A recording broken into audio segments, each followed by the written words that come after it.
Hello and welcome to Talking Wrestling with Pondwater Dave. My name is Justin Davis, and like Easy E, I am back and better than ever. I am joined by the First Lady of the Arn Anderson Fan Club, Miss Amy Vaughn, and the namesake of this great show, of course, Mr. Pondwater Dave. Hello, everybody.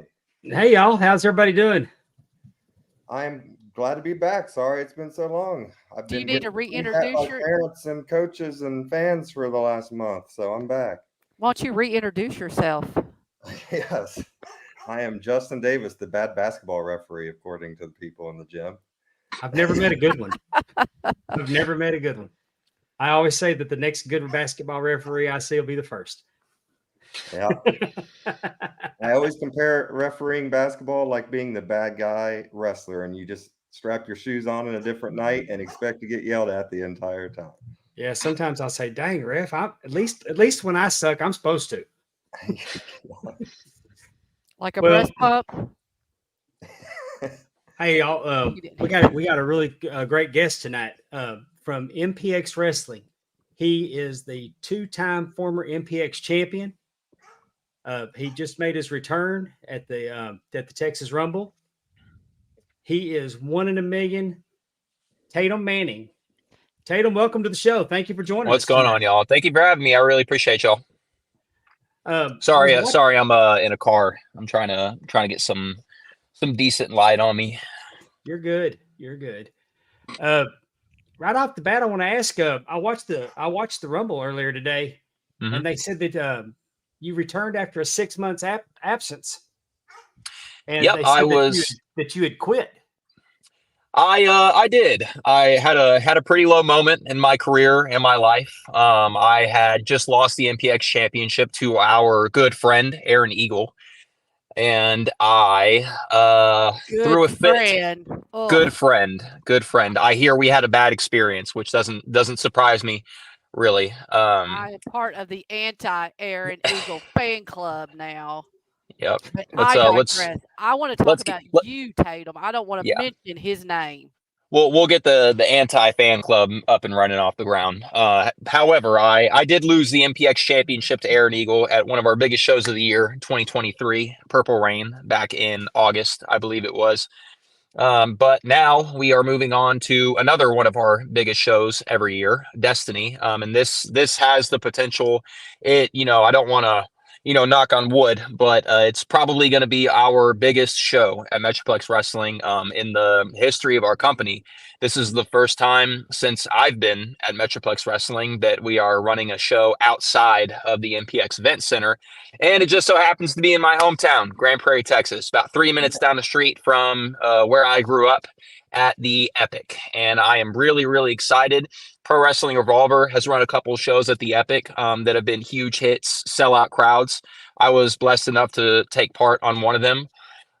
Didn't get so much of a warm reaction in my hometown. I wasn't on the best of terms with our loyal fan base at that time. But this time is very different, and I could not be more excited. Well, it's the first time that I can remember MPX running outside of one of their venues, because the last time I worked for MPX, they were still in the old building. Oh, the Metroflex. Yeah, yes. I've heard a lot of stories. I've seen some videos from the Metroflex. Yeah, moving the weight equipment's always the fun. Yeah, that's I hear a lot of that. I was lucky enough to come along after they got into the event center in Bedford. Let me turn this on real quick. There we go. I thought the light would stay on if I just turned the car off. Anyway, I was lucky enough to come along a little after those days. I do not quite as hard as some of the guys and girls who came in before I did. I didn't have to set up and take down rings, just move them a little bit, clean up the building. I did my fair share of being a security at MPX, but I was blessed enough to find MPX when I was still in high school. I started training in the summer of 2017, right before my senior year of high school. I'm 23 years old right now. I'll be 24 in April. I know I look a lot older than that, and I feel older than that.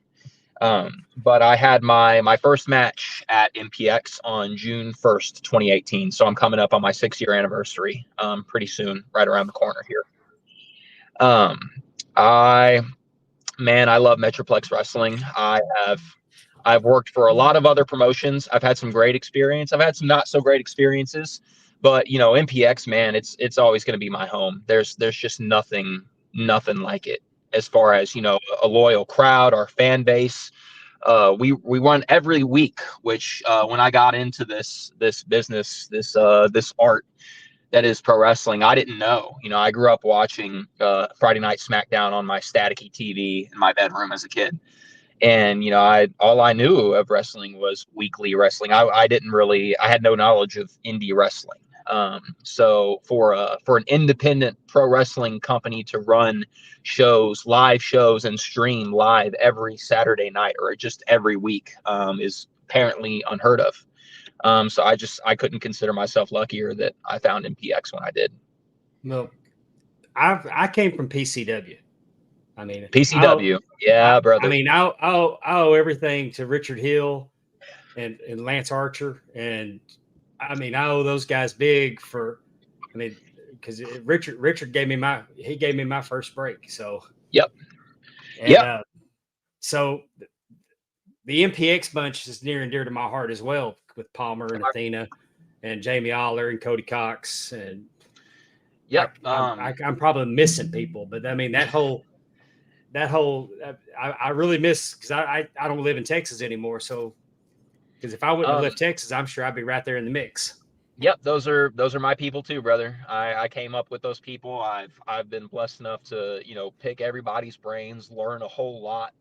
I'm lucky enough to be at a relatively young age, and know as much as I know, have experienced as much as I have experienced, and be where I'm at currently.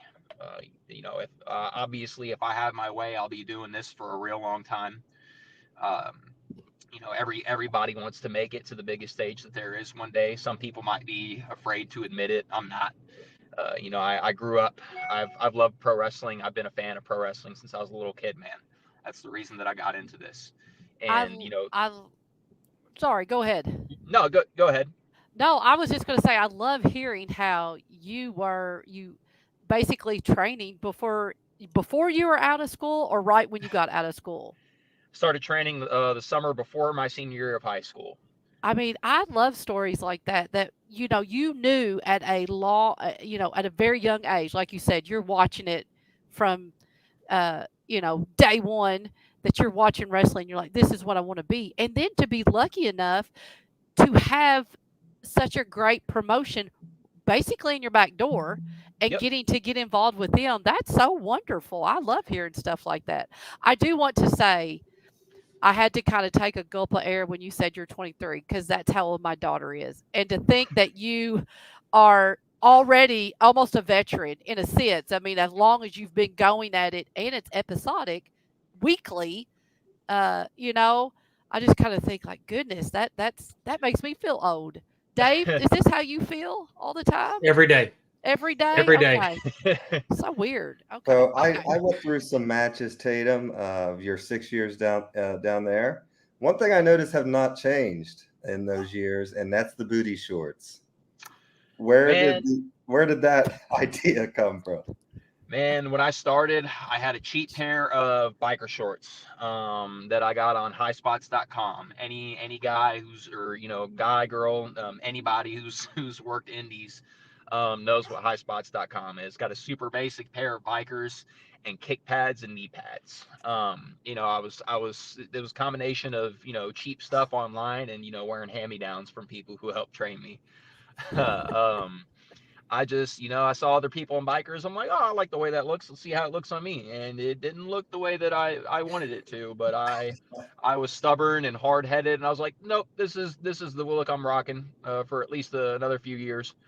But I just recently got into some long tights, some boots. Finally, I was the stubborn guy who wanted to wear kick pads but not throw a bunch of kicks for years. That's just a testament to my growth as a pro wrestler, as a performer, as a person. I noticed one of your early matches, you were kind of yanking him down every now and then. I thought he's worried his junk's going to come out the bottom of this. Oh man, brother, let me tell you, it's happened many times, Yeah. more than I'm proud to admit, and it it still happens to this day. I've got no butt, unfortunately, genetics. I've hip thrusted and done RDLs and deadlifts. It's a constant, I'm a constant work in progress. Everybody is. Came back at the Rumble, man, and I'm in there for less than a minute, and I'm like, oh, these aren't staying up. I need a belt bad. Yeah. So that's pretty much the story of my career, if you want to call it that, in pro wrestling. Is I've learned so much, just trial by error. Yeah. I When I started training, because I was really involved in school, especially my senior year, I was really on and off training, so I wasn't there nearly as much as I would have liked to be, or as much as I should have been, really. So when I started getting on to MPX and getting booked consistently, and getting these opportunities to basically show everybody what I'm about, I failed a lot, and the best way to succeed and learn how to succeed is to fail and Hmm. learn and go, okay, that's not going to happen again. And Yeah. sometimes it happens. Sometimes it takes the same thing happening 4 or 5 times to go, okay, I can't let that happen again. Hmm.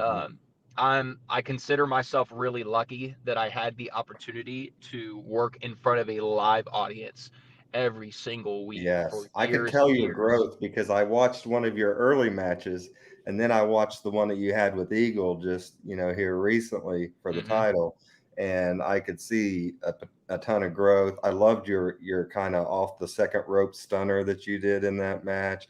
I loved the crowd work you did with the woman letting her chop you at the beginning and getting heat with the crowd. I just thought Oh, I could that would really be see that. Mrs. Aaron Eagle, that chopped Yes. me a little too hard.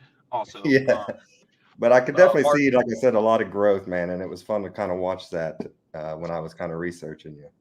Yeah, man. If you're not growing, if you're not learning something, here and there, bits and pieces along the way, then you're not doing it right. Uh, Again, trial by error. I'm a work in progress. We all are. I learn something new every time I go out there. I learn something new every day of my life. Yeah, I mean, no matter how long you're in, there's always going to be something that you can pick up. Oh Did you yeah. train with Did you train with Steve Kirby? Yes, I did. I was going to get on to that. Stephen Kirby was my head trainer.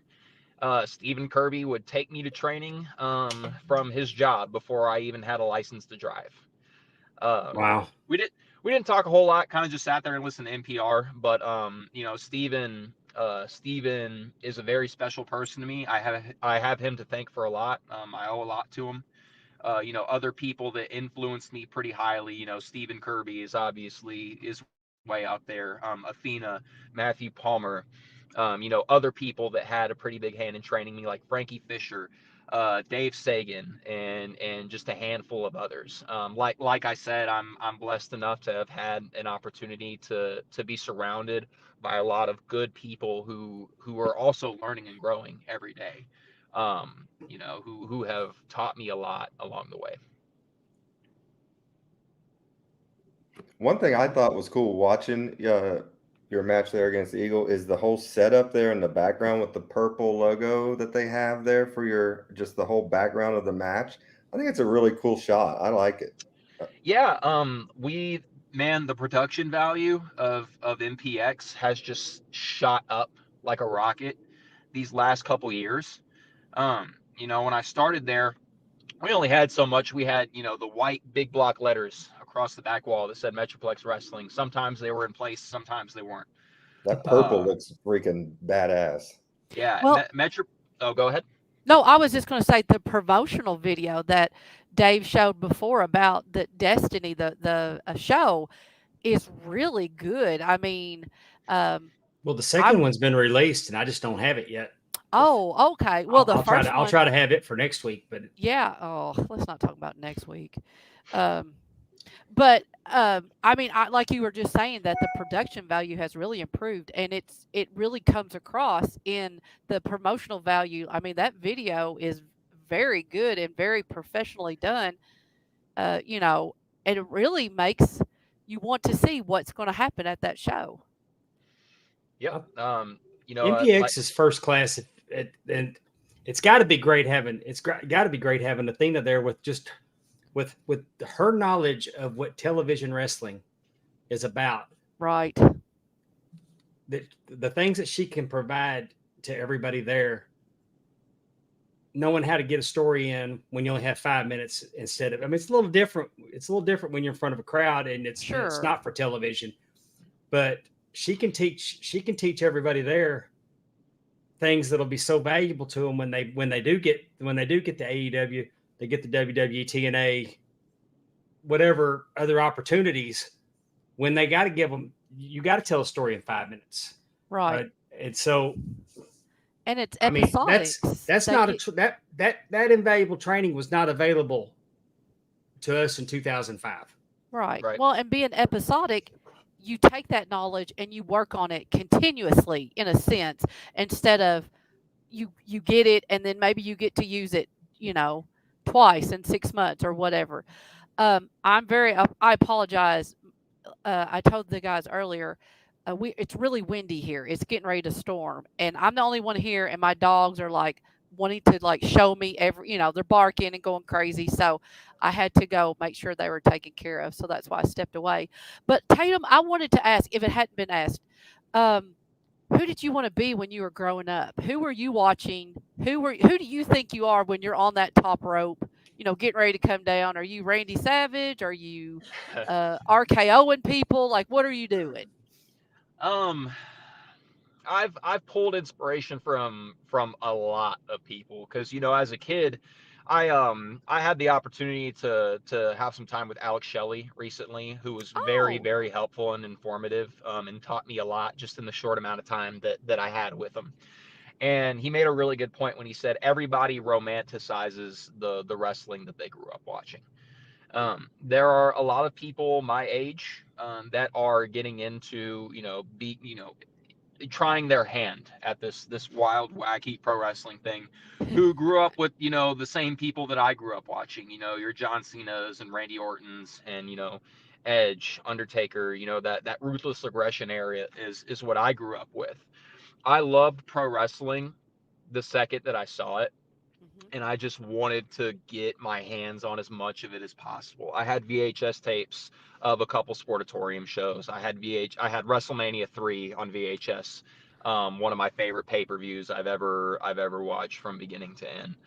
Uh, so I've been, lucky enough to be exposed to all kinds of different wrestling and, pull inspiration, from different things. But even as a little kid, I always wanted to create I wanted to be my own person.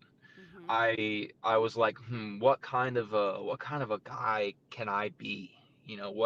What kind of things can I say? What kind of things can I do that are going to make me cool and interesting and stand out from the crowd?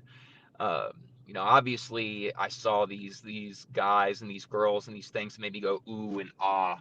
But for the most part, like I said, work in progress. I've kind of just been sculpting myself for years and years. cool.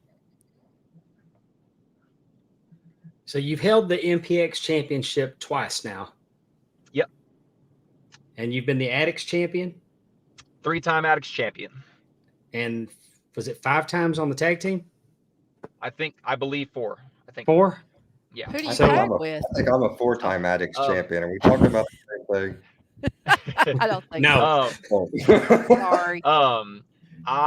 My first 2 MPX tag team championships were, I'm actually wearing the shirt right now. I got thrown into a group with 2 other guys, Loverboy Larry Canis and CJ Ward, King of Chill, CJ Ward, and we were Menage a Trois. Oh, Which Justin, yes, it is what you were talking about. menage a trois, a lot of innuendo, a lot of You're inappropriate too jokes, young, and Tatum. Don't be I no. remember. I remember this. Menage a those trois in those booty shorts. and the booty shorts, brother.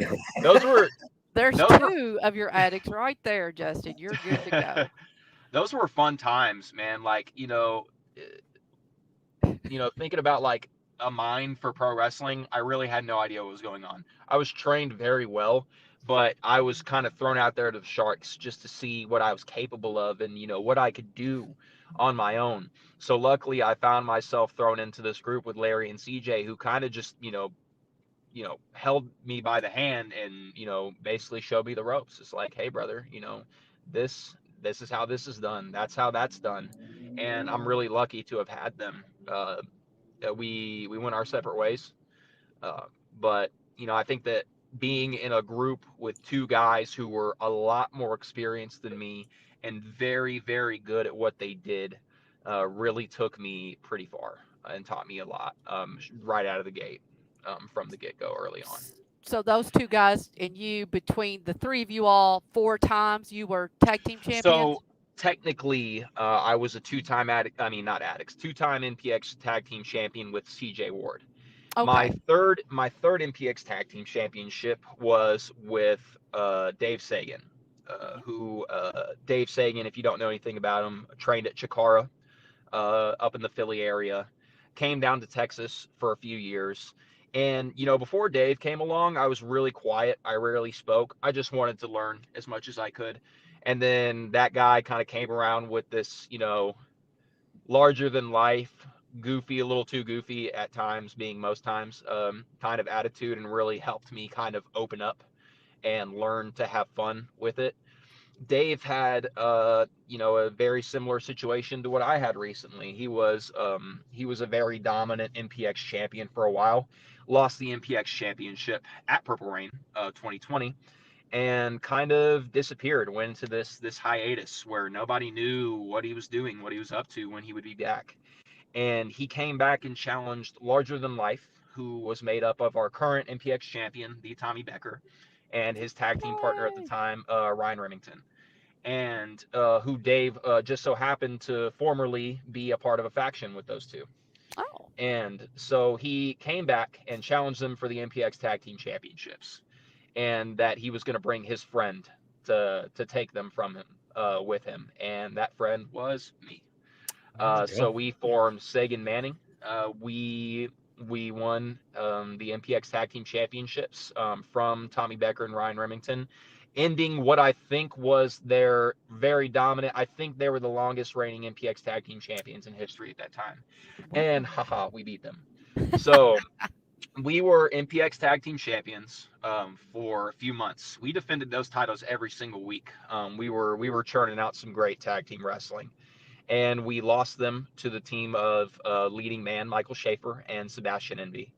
Got a rematch, lost again, and then Dave couldn't handle it, beat me up after the match. Oh. We had a pretty heated feud there, and at Purple Rain 2021, put out one of my favorite matches of all time, which was a hardcore match that we call Red Rain every year at Purple Rain. Balls to the wall, ladders, tables, chairs, barbed wire, you name it. I got scars from that match to this day. I'm very, very proud of that match.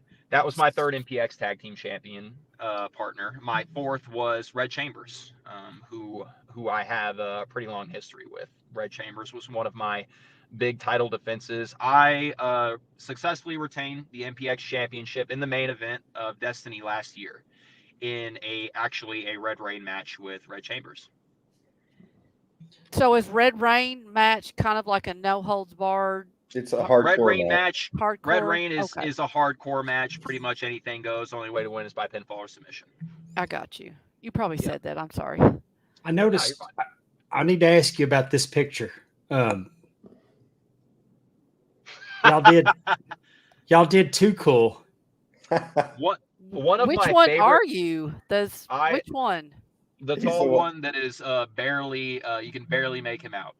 Leaning all the way back into the other the people? one in front of. Oh no, that would be CJ Ward. You're over here. Over Okay. on the end by myself. Okay. One of my favorite things that MPX has ever done is our Retroplex show, where for one night we go out there, we have fun, we pretend to be the people that we grew up watching. I see Trueborn back there. Good old JR's back here. Rocking no the kidding. Earl Hebner. Is that I Earl? like Rocking it. the Earl Hebner. Yeah. Notice that I went with the heel ref immediately, Danny Davis. And then Cody Cox is doing JR. Yep. Yeah. Yeah. So we were too cool, and we were Okay. absolutely destroyed by Mankind and Kane.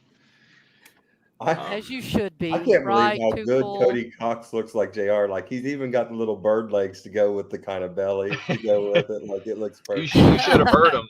You should have heard him. It was even I'd better. love to hear Cody Cox do JR. Hey, who was Mankind and Kane? Hardicus had to be Kane, right? Hardakis, always say his name wrong. if I remember correctly, was Kane. I will not give away the identity of Mankind, though. Oh, okay. Well, I've been to his house, and the dude really, without a shadow of a doubt, Kane's probably his all-time favorite. So that was Well, a no-brainer. he better hope Man, he don't Hardak- run into Blue Cane. We'll have a Blue Kane. Yeah, man, Hardakis is a monster. When I started in Menage a Trois, we had some interactions with the Crypt, which was made up of Hardakis, Sky de Lacrimosa, Jason Silver, and their manager Isaac Mazer. And Hardakis is a scary fellow. I At that time, I was very much a young, obnoxious guy walking out there in my Tommy Hilfiger sweaters, thinking that I could take on the world until Hardakis punched me square in the face. So very good lesson in humility there. Yeah, I believe that in a prior incarnation, he has bumped me before, and Maybe we he's need to talk. intimidating. Maybe He's we very need to talk to intimidating. him about our No. continuing subscriber issue. Like getting the subscribers. I do want to ask because to make sure. So, how many championships does MPX have? Like we have tag team and the world, but you also said the Addicts Championship. The Addicts Championship is what would be considered our mid card title. Gotcha. Like an Intercontinental or a United States Championship. The Addicts Championship is the first singles title that I won. I won my first MPX Addicts Championship from Stephen Kirby. And winning that title for me and for many others after myself is very much a coming of age thing. Mm-hmm. It's basically your opportunity to step out on your own, get some sort of spotlight. It's called the Addicts Championship for a reason. Our loyal crowd, we refer to as our MPX Addicts.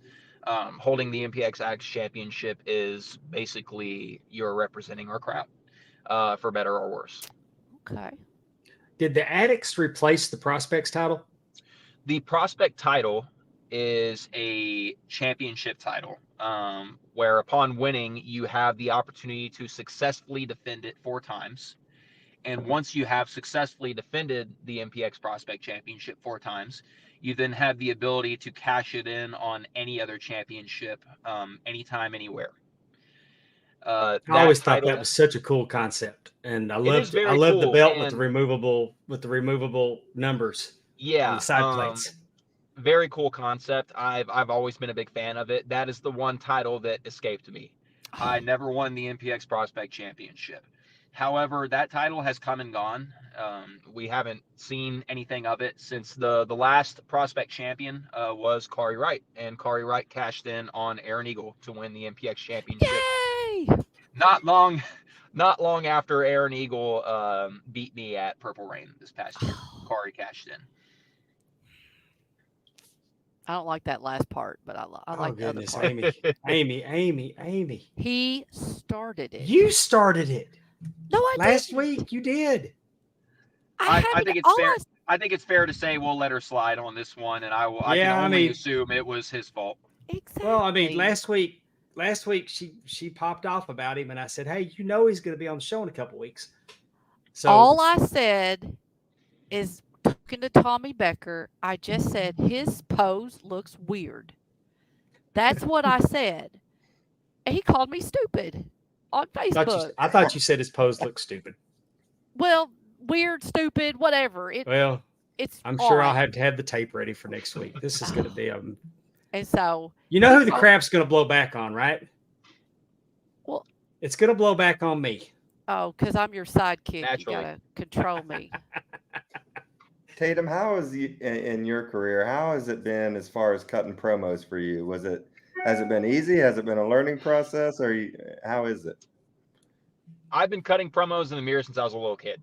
And I had a background in acting before I got into pro wrestling. Oh, okay. So that has always been my strong suit is, if I have a mic in my hand, whether I'm a good guy or a bad guy, I'm going to do one of two things. That crowd is going to love me or they're going to hate me, but they're never going to sit on their hands and be quiet. So You wait know, a minute. You started wrestling in high school. So how did you have acting? What were you doing? Were you in I commercials? Like are you a TV star and we didn't even know it? You might have took theater absolutely in high not. school. We Absolutely. have drama clubs in high school, Amy. Yeah. Yeah, absolutely not a TV star. Sounds very nice. Yeah. I did some auditions for film and television and commercials. See, it wasn't drama Uh, club, guys. but you could say drama club. In high school, I went to a fine arts academy. Not quite as fancy as it sounds from the title, but I thankfully did have a lot of experience doing, live shows in front of crowds. I had experience doing film and television projects in front of cameras. So that's kind of a thing that I walked in, with a natural talent for, but also that's something that I had previous work on before I came in. I'd Gotcha. say that the thing that I struggled with the most was the in-ring aspect. Yeah. I was in decent shape when I started, not anywhere near the shape that I'm in now, and I'm still working on myself.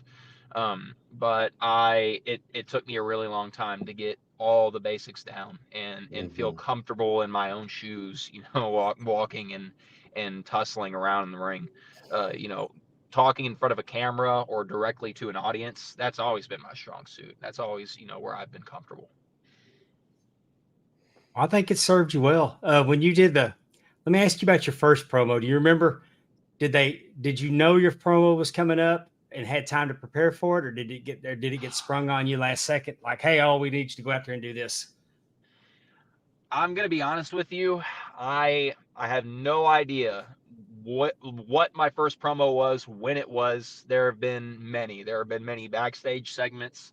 There have been many live promos. I just churn them out. If I'm given the opportunity to go out there or get in front of a camera and I've got a mic in my hand or I'm directly in front of a camera, brother, I'll spit it out. I'll start talking. Sometimes I talk too much for my own good, but unfortunately, yeah, I'm sorry to tell you that I don't remember whatever That's my all first right. promo was or what it was about. I promise I'm not lying or embarrassed of it. I can't for the life of me remember what it was or when it was.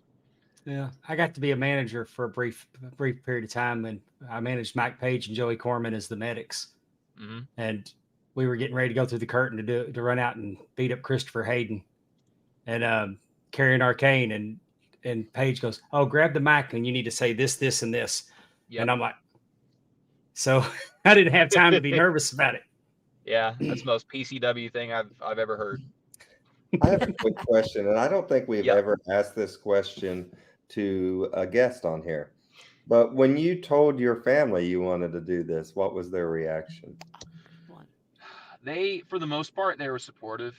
They knew that it was something that I had wanted to do since I was a little kid. They really wanted me to focus on school. They wanted me to make sure that, I was not failing, not worrying about, pro wrestling too much. They were worried about me getting hurt, as they should have been, because I've been hurt way too many times to count at this point. But, ultimately, I started training, and once I graduated and I got into being there consistently and really really hammering into, this is my life, this is what I want to do with my life. I have to get better at this by any means necessary. They could tell that it was something that I was really serious about. And at that point, I was an adult, and they were like, if this is what you want to do, then throw yourself into it. Take care of yourself, be safe, don't get hurt, which obviously you're gonna get hurt.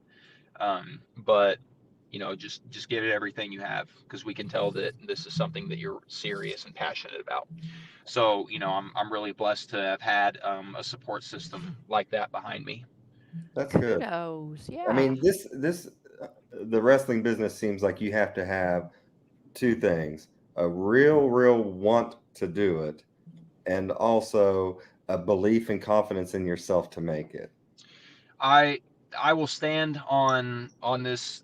This is my belief. The key to confidence in any area of your life is success.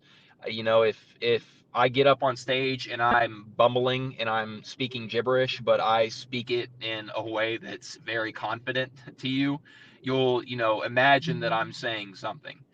A lot of people, they get into pro wrestling and they obviously love pro wrestling, but they take a long time to get comfortable in their own skin. They take a long time to really figure out who they are and who they want to be. And that's what a lot of people lack. I've seen so many people go out there on so many different shows and so many different promotions and have a great match, the bangers that everybody says that they want to have so bad, from bell to bell, absolutely phenomenal, really, really talented and athletic and agile and all those things. But, some people have the personality of a brick and it just doesn't really, you know, travel over to a crowd.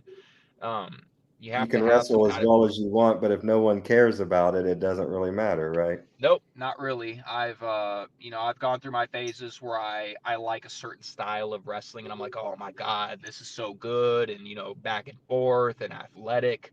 But then, at this point in my journey in pro wrestling, I would rather see a guy talk smack to a crowd and then get punched directly in the face and the entire stadium lose their minds, than two guys burn a bunch of calories for for 12 to 15 minutes. Burn a bunch of uh, calories.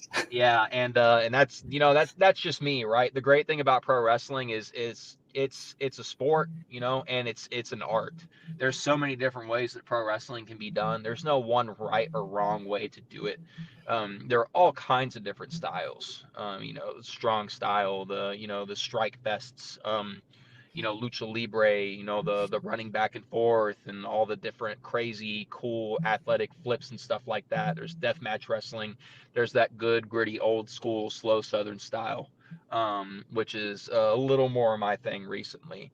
I was lucky enough to be invited to the Dallas world premiere of the Iron Claw, and Ooh. man, when I left that theater, I was like, this is how I have an emotional connection to that movie in the same way I imagine a lot of older people in pro wrestling have a connection to The Wrestler with Mickey Rourke.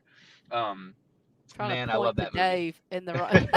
I I love. spent from 1982 till the end. I was at the Sportatorium all the time. I I could mean, I could not be I went to every big show in the 80s. I could not be more jealous of you, man, because I grew up with stories of the Sportatorium, and going back and watch. It's all on Peacock, man. Going back and watching shows from the Sportatorium on Peacock, there's just there's no other atmosphere that really feels quite like that. I feel it through my screen watching it, especially Von Erich and Freebird matches. Other people too, Chris Adams, Iceman King Parsons, a lot of those people, they were having really simple matches and just getting that whole crowd invested in every single little thing they did, and I love that so much. One of my favorite matches from that era was just an opening match, one fall, 10-minute time limit. Chris Adams versus Johnny Mantell Hmm. with the classic 5 more minutes at the Yeah. end, and they both agreed to go, and then Chris Adams won. Now later, Johnny Mantell, when I talked to Johnny Mantell about that match, he said, "Well, yeah, but that was just because Chris Adams didn't want to. He agreed to that just because he didn't want to end with a draw. He wanted to win." Yep. But I watched that match and it was just the they had the crowd in the palm of their hand, Yep.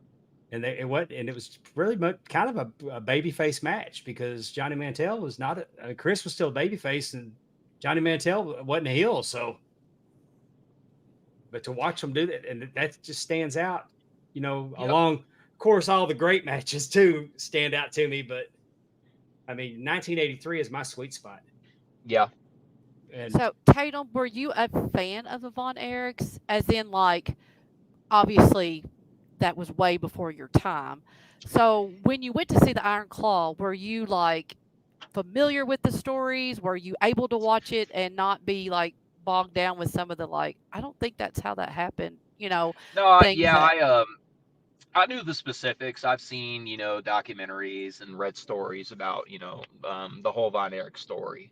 So, I watched the movie and I really walked into it, knowing that that was a special experience for me just to be invited to a world premiere, for a film, with mm, all the actors. Um, you know, ran past Kevin Von Erich a few times. Didn't want to be that guy to bother him because he was always busy and talking to somebody as much as I wanted to, as much as I wanted to just, say hi, introduce myself. Didn't get the chance to. That's fine. Um, but that was just such a special experience for me, like nothing that I've ever gotten to do before. So by the time the movie started, in the theater, I just sat down. I was like, I'm just gonna experience this. And can't I couldn't even imagine the possibility of not liking it or nitpicking it.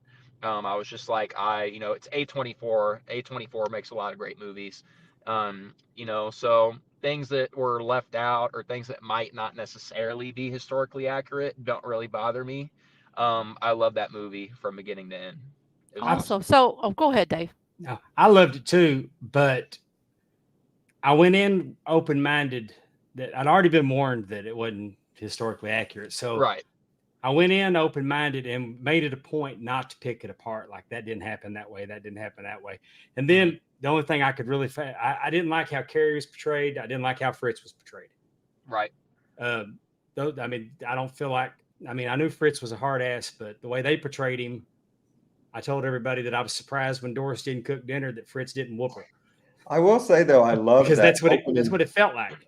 I did Yeah. love the opening black and white scene with Fritz. I That's the thought way wrestling should be presented. that was fantastic. That stood Yeah. out. The way that ring Yeah. was lit. Yeah. Yeah, and any biopic is going to be dramatized to a certain extent, because Yes. it's film. Everything is going to be exaggerated. Not everything's going to be historically accurate. Right. Um, but man, yeah, that's one of my favorite movies I've ever seen. I went and watched it again after it came out. I watched it on Christmas Day with my girlfriend, who I actually took to the premiere with me, and I was like, man, I really want to see it Oh, again. I don't want to drag you to see it again. She's like, no, let's see it. We'll see it again. I really liked it. Let's do it again. We're like, cool. hey. So, I'm so And I jealous of you that you got to go to that premiere. When I saw where they were having it, because when I left Dallas, that they weren't using that theater for that, and yeah, I looked at that and I'm like, that's where they caught Lee Harvey Oswald. yep.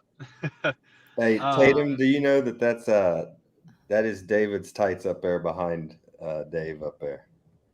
for That's the real. actual tights trying to make it out. It's a I can't. those are the yellow tights. of David Von Erich. Oh yeah. Oh, look at our Wow. producer, the chicken charge. Go, Wow. girl. That's right. That's a That's humble awesome. brag for me. Well, and Dave says that he was at the sportatorium. He was at the Yeah, he stole sportatorium. David's tights in the locker room. He stuck them there. I wish I could say that I did that. Okay. No. Well, it would have been a Yeah, it's hell of a awesome, lot man. cheaper than what I paid for them. Well, I guess that's true. That's probably a I think good Jimmy point. Garvin stole Dave's tights. And then made a pretty penny. Yes, he did. He's a smart businessman, that Jimmy Garvin. Yeah. Well, so No, that's Tatum, awesome. I love it. uh, Yeah. first off, now I have two questions. Is your girlfriend Okay. involved in wrestling? And what does she think? Oh, go ahead. You answer that one first. No. um, I met her at my job, and she would come in with, different. She had like a DX hoodie and a John Moxley shirt, and other Oh, stuff. okay. I was like, hey, like I like, obviously, I was like, pretty girl. Hey, I'm actually a professional wrestler. Uh-huh. So, um, and just shamelessly plugged myself and what I do. And guess what? It worked. So she had seen some of my stuff. When we started seeing each other, I was on a break from MPX. I had a pulmonary laceration. I had a cut in my lung. Oh, So Lord. a bump or a really hard chop had me coughing up blood, and so I had to take some time off. Took about 3.5 months off. And I told her, yeah, when I go back, I'm doing something completely different. I'm changing everything up. It's going to be so cool. I want you to see it. And so she started coming to the shows. And at that point, I had won my second MPX championship. And I had Dave Sagan return from Philly, from his homeland, to help me take out the Sons of Mayhem. And after the match, people are so happy to see him again, not quite as happy to see the guy who they see every week. And I hit him over the head with the MPX championship. And I basically grabbed the mic and I said, you people, you can cheer for this guy and love him as much as you can, but I'm here every week. I didn't up and abandon you and go halfway across the country or all the way across the country. And, where's that love? Where's that acceptance? Where's that appreciation? And she loved it. She was like, this is incredible. They absolutely hate you. They loved you 5 minutes ago, and now everybody in this building wants your head on a stick. And I'm like, yep, that's how we do it, baby. Baby. That's how I we do love it, it. brother. Cool. Dave Sagan, he's a hell of a talent too. I actually got to work with him. I never got to work with him in Texas, but I got to work with him in Chicago at the Wrestling Showcase in 2022. Oh, is that when he got whooped by Ernest Cat Miller in about 5 minutes? Yes. Yeah. Yeah, I saw footage of that. That was great. Somebody Dave needed to call his mama. Dave Sagan is one of the best friends that I've made in pro wrestling, and like I said at the start of the interview, he had a really big hand in training me, and he kind of helped me open my mind and really get comfortable in pro wrestling, and learn to kind of have fun with everything I do. I don't just say this because he's one of my best friends, but he is one of the, if not the most underrated talent that I've ever worked with. When this guy started coming around and I met him, and I knew he was from Chikara. I knew he was trained by people like Drew Gulak and Mike Quackenbush. I was like, this guy's good, man. Like he might be one of these guys that comes and goes, and then one day, he's not going to be here anymore because he'll be, at another level. And Dave Sagan, I've been blessed enough to work with a lot of people who have all of the makings and all of the qualities of a main event television talent, and Dave Sagan is definitely one of those people. Cool. I was going to ask, so what does 2024 look like for you? What do you got planned? What are you doing? 2024, it's like I've said this a few times. I appeared on a podcast a couple weeks ago, and I've said it multiple times at MPX. I'm just happy to be back. When I was MPX champion the second time, I had that title for almost 10 straight months. I currently hold the record for most successful MPX championship title defenses in the history of the company. I am second. Thank you. I am second place all time in days as MPX champion. Number one is Izzy James from back in the Metroflex days. I really thought you were going to say Aaron Eagle, and I was going to be like, No.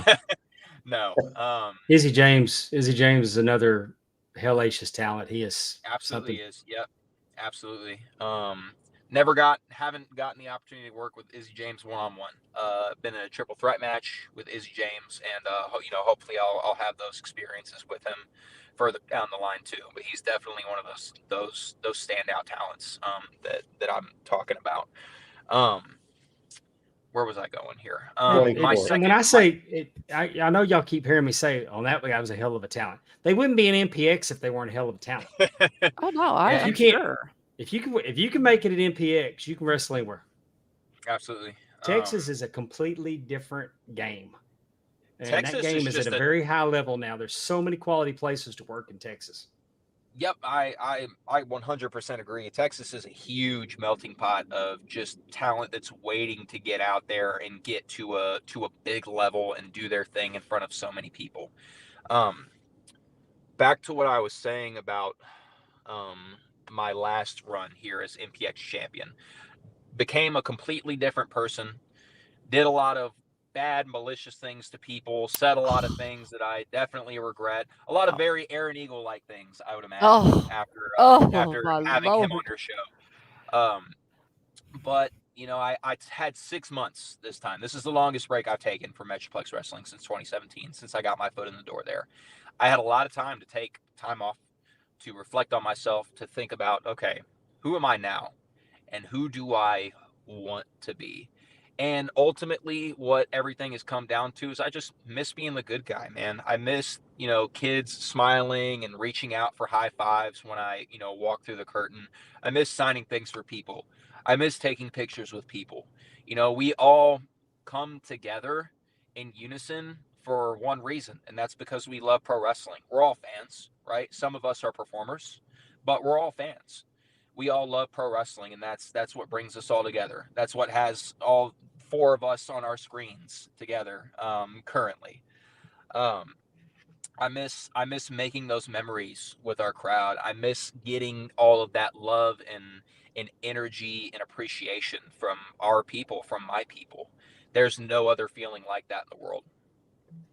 So what That's he's saying awesome. is, Amy, as the great Neil Young said, 24, and there's so much more. There's so much more to come in 2024. I But it, love Yep. it. but isn't it I'm great that you were excited for gone? you. That you were gone for 6 months, and they didn't really like you when you left.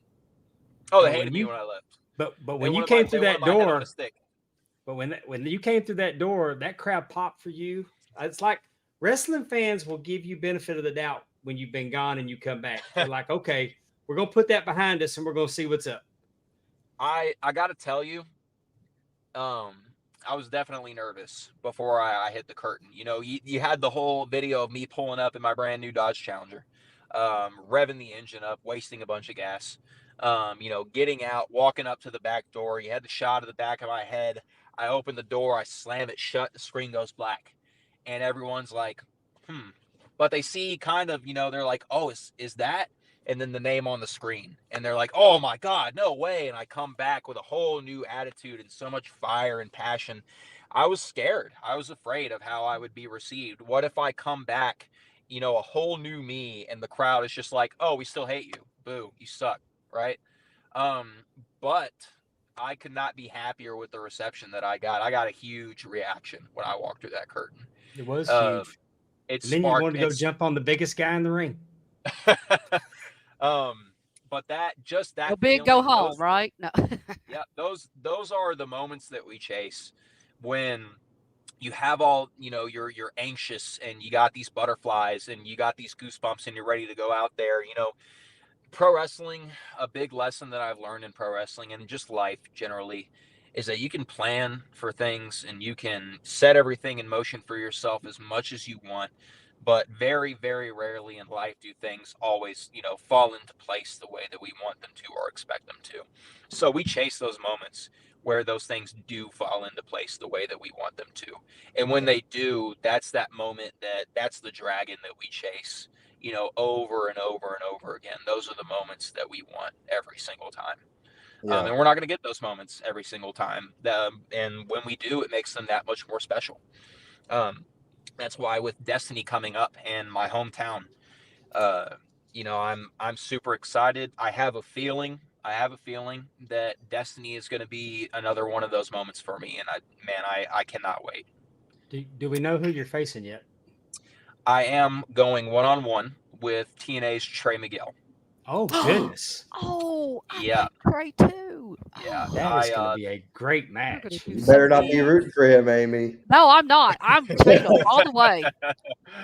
um, man, I am anxious. I am a little intimidated, not afraid to admit it, but I'm so ready. I can't wait. Like I said at NPX, I came back to win the Texas Rumble and, main event Destiny for the third year in a row for the NPX championship. And that didn't happen. I was eliminated by Aaron Eagle twice, actually. I was sent back in Jesus. by an awesome fan of ours, Chris Hicks. Shout out to Chris Hicks, who gave me the opportunity to get back into the Texas Rumble. I got into an interaction with Sky De La Cremosa. Aaron Eagle, of course, took advantage of that and tossed me out. So I am unfortunately not in the main event of Destiny for the MPX Championship, but that's okay because, like I said, I'm back and I'm back to do what I love, and that is show up and show out for everybody who pays their hard-earned money to be with us and experience this journey with us.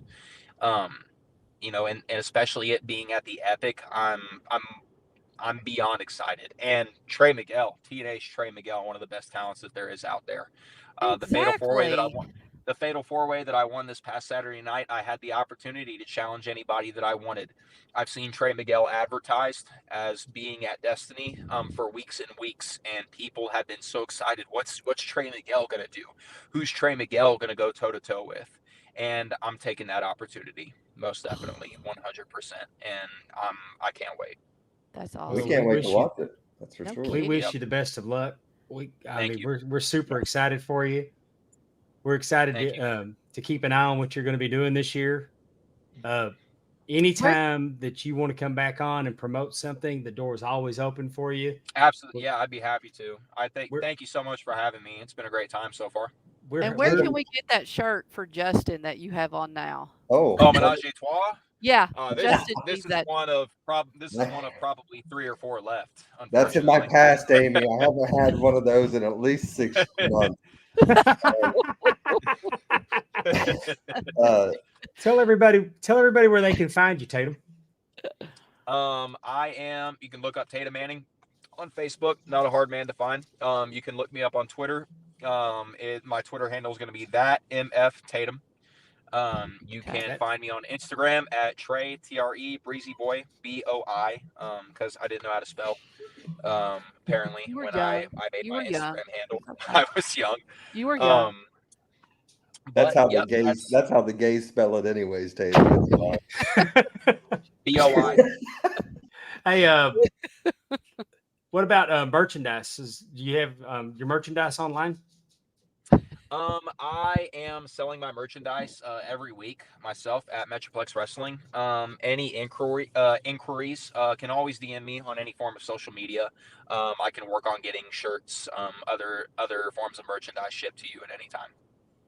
Well, We're good gonna deal. get that shirt for you, Justin. That's you got it. I'll You wear need it. to have it. I was This gonna one say right you here. need to have it. Yes. He probably take the one Hey, you have Tatum, on please right make. now. I do want to know: is this match that you're doing here coming up? Is it going to be on eventually out on YouTube? Because that may be the only place Um, I can watch it. MPX does stream live every show on Twitch, Oh, okay. and I do believe that some shows and certain showcase matches do end up getting uploaded to YouTube. I'm working on getting all of my matches uploaded myself. So one way or another you'll be able to find it eventually. And Awesome. for That would everybody, be we'll get that Twitch, that link for Twitch. We'll put it on all of our socials. Because that match, that card will be broadcast live, right?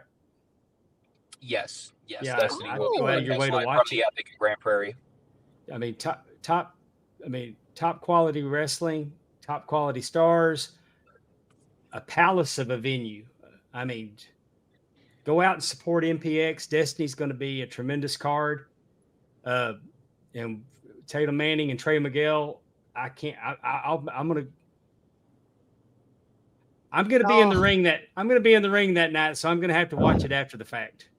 But tell me that if I don't look wasn't already stupid. booked, I'd make the trip to town and grab my grandsons and we'd be there. I know. Because Tell me that pose don't look stupid. Look at Trey Miguel. Woo-hoo-hoo. Dave, I do want you to work for them because I dig that purple and black ref shirt that they rock. You look good in that. it's funny I you love- say that because I noticed it earlier when I was watching the Rumble. And just think, Tatum, you get to wrestle him. That's so awesome. Yep. I'm ready. I'm excited. I'm ready. Well, Trey Miguel's going to be in for a hell of a battle, that's for sure. March Definitely. 16th. Check it out. March 16th. All right. Good deal. Thank you so much, ladies and gentlemen. Tatum Manning, thank you. Thank you, Thank Tatum. you for having me. I appreciate Thank- y'all. We appreciate your time. Yes, sir. Definitely. Good luck. Thank you so much. I'll see y'all soon. Take care. All right, you too. Bye. Bye-bye. How about that, y'all? I know. How great for him to get to wrestle Trey Oh, I Miguel. think we could have talked to him for another hour. Oh, he definitely is a great interview and just Oh, yeah. personable, love to talk. I mean, even though he's old, I mean, he's only 23. He's done several things. And with MPX being episodic, he probably has a lot of wrestling under his belt compared to maybe someone else who's only been in the business for a short time. Does that make sense? Yes. Man, that's going to be a hell of a match. No kidding. And that's going to be live. We can watch it on. You can watch it on Twitch. We'll do it live. Dave's working. I'm working. Just You know, when I saw don't you know. point at Dave earlier, Amy, I think it's like the Brady Bunch. I got to look up. I know. I'm like, Hey, I want to take a minute to thank our studio audience for riding with us tonight. We got Allison Faye, Andrew Hermes, Terry Weaver, the TNA. Those are the TNA Top 10 podcasts. Got a new episode out. Really enjoying their off-season stuff. Go out of your way to listen to them. Not at work. Not at work. Oh Lord. Well, that's only because of Andrew, I bet, right? We got Lance Peterson here. Thank you, This Lance. week on Lance the said, top 10 list is the top 10 things that Andrew got talked to by PR this week. Lance Peterson said, good interview. Lance is in the area. He should go out. He should make it a point to go to that show. Yes. Lance Peterson does the World Class Cast on the with Mike Mills. Dave and the HSV is in the chat. He said our truth hates you. Aw. Our truth does not hate me. This 31 flavors, and he's choosing salty. Everybody was bragging about our truth liking tweets. So I said, well, I see y'all's likes and I'll raise you a follow.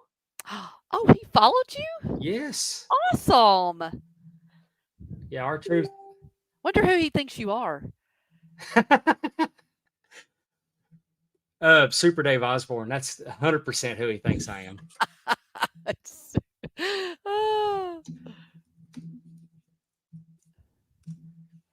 And so who else we got out there tonight? Willie Buck's out there like he always is. We appreciate him. Coach Keith was on earlier. Coach Bobby Keith was there. And I Joyum, welcome to the show. Appreciate you riding with us tonight. He said he was joining us from France or something. He said bonjour. He did say bonjour. I don't put it past him. I mean, he's been to Japan. Who knows? Yeah. I want some wine now. Bobby KFS GTX Bell to Bell Productions was here. I do want to tell Bobby, I'm always doing a countdown. As soon as I get back, I'm counting down to the next break. So I'm sure Justin is too. Timmy C's in the waiting room. Is he? Is he going to join us? I could pop him in here. Oh, sure, Lord. I don't know if I'm prepared for this on my first week back. Is he? Timmy C, welcome to Talking Wrestling with Palm Water Dave. Hold on. There we go. He wears his sunglasses at night, Dave. He was not prepared. I am definitely unprepared for this. Hold on. Hey, now. Hey, guess what? We are too. Go to the hard camera, Timmy. Hey, wait a minute. What? You're unprepared. That's no good. No, I don't.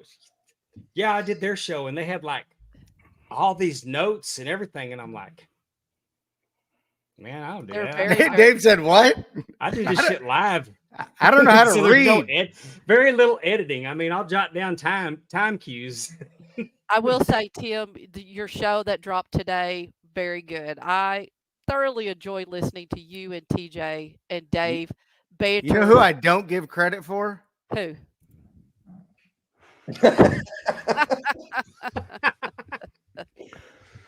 Zero credit to that guy. Oh, hey, before we go any further, I was going to say, I do like how you all have started doing it almost like name that tune. I can do it in 4. I can do it in 5. I like that. I like that a lot. So that's a nice little twist to the game that y'all have put out. What are you guys out doing? Drinking beers. Twisted tea, baby. Well, let's raise a glass to the late great Ole Anderson. Oh man. Yeah. You I know, hate you, Justin. The voice of the Shockmaster. I'm gonna tell you what. Sting. I've heard people say a lot of heinous shit about Ole Anderson over the years, and I've heard. I mean, his reputation might be deserved, but the man was nothing but kind to me every time I met him. And I remember being at NWA Legends in 2008, and I was enjoying a few adult beverages, and as I will, and I was in an elevator with him, and there were several people in the elevator, and Was it's Aerosmith playing? no, Loving in But- the elevator. but I just go, and I said, Ole, and he goes, yes, and I go, I love you. And every head in the elevator just stick around to look at me. And Ole just kind of laughed. He goes, well, pal, I love you too. I mean, that could have, I don't know what I was thinking. Because I couldn't run. I don't think you were. I don't think you were thinking. But we had some friends I grew up with, and we'd be in the movies. We'd go see a movie, and one of them would go, like my friend Bobby would say to my friend Bo, he'd go, Bo? And Bo would go, yes. And he goes, I love you.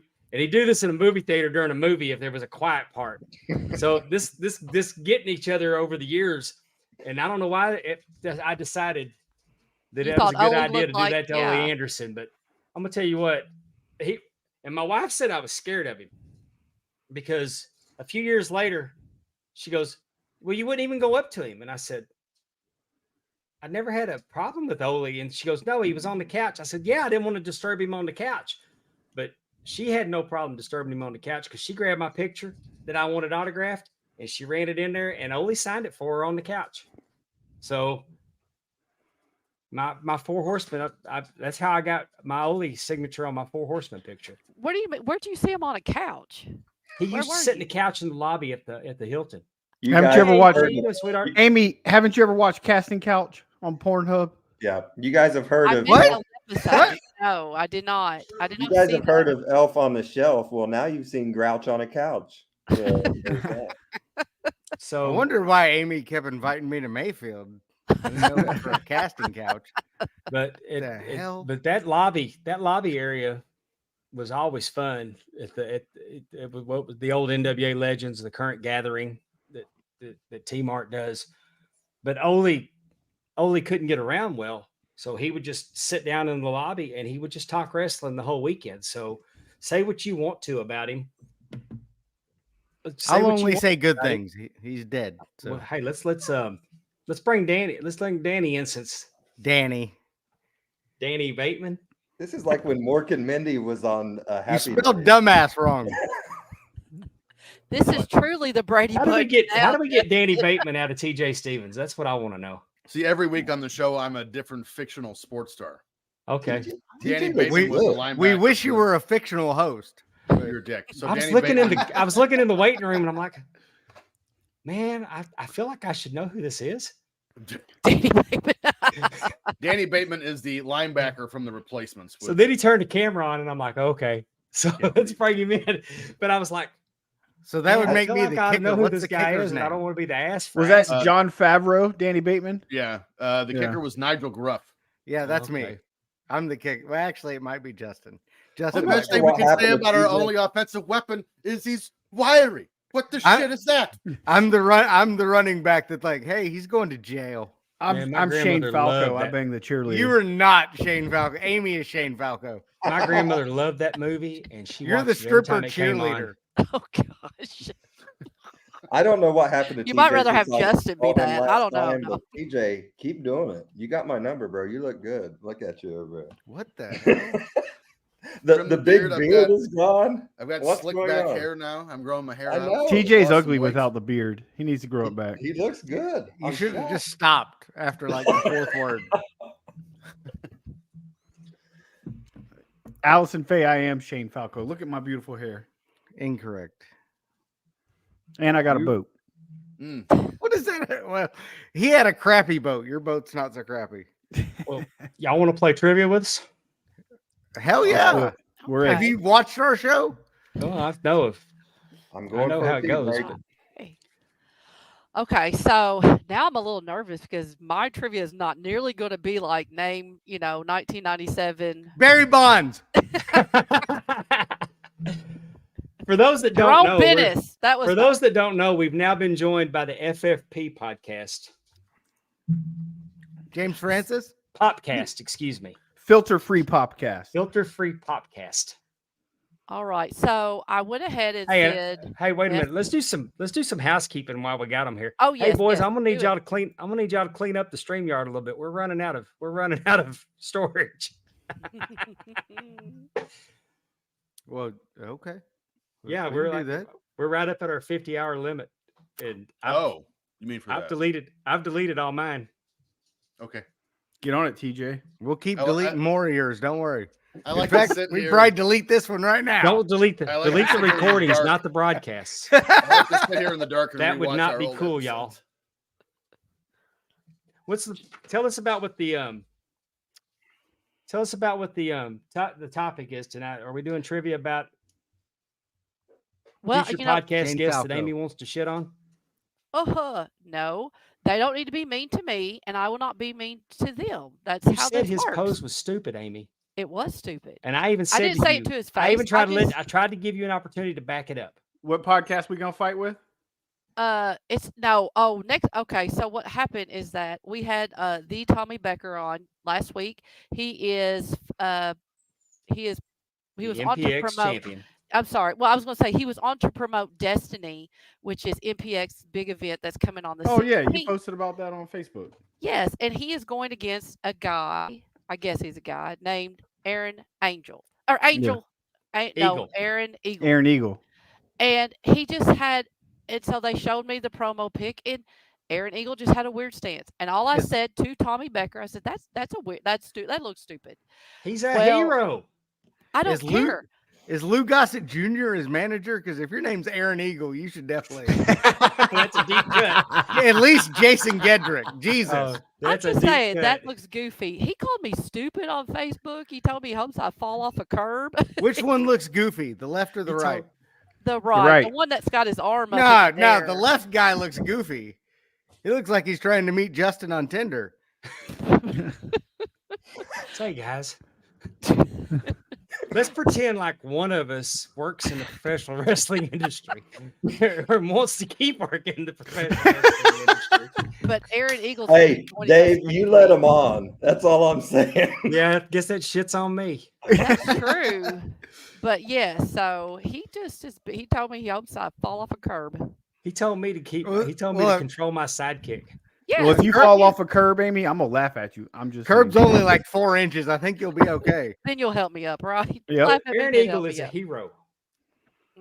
He Most ain't of the my curbs in hero. Mayfield got blown away by the tornado, so you don't really have You to worry didn't about comment on my post, Dave. I said we need to have Queen Amy versus Aaron Eagle and Pond Water on a pole match. I like distancing. I can't distance enough. I think honestly we should have an Iron Eagle watch along with the 6 of us. Hey, I've known Aaron Eagle for almost 20 years. Let's have Aaron Eagle on for an Iron Eagle watch along. There you go. And All we the can get- Eagles. and then we can get Ian Eagle, who announces for the San Diego Chargers with us also. And I'll get Jason Gedrick because he ain't doing anything. And I'll pretend I'm Louis Gossett Jr. And the actual got the hair Eagles will for it. come and do the We got the twist same thing. haircut.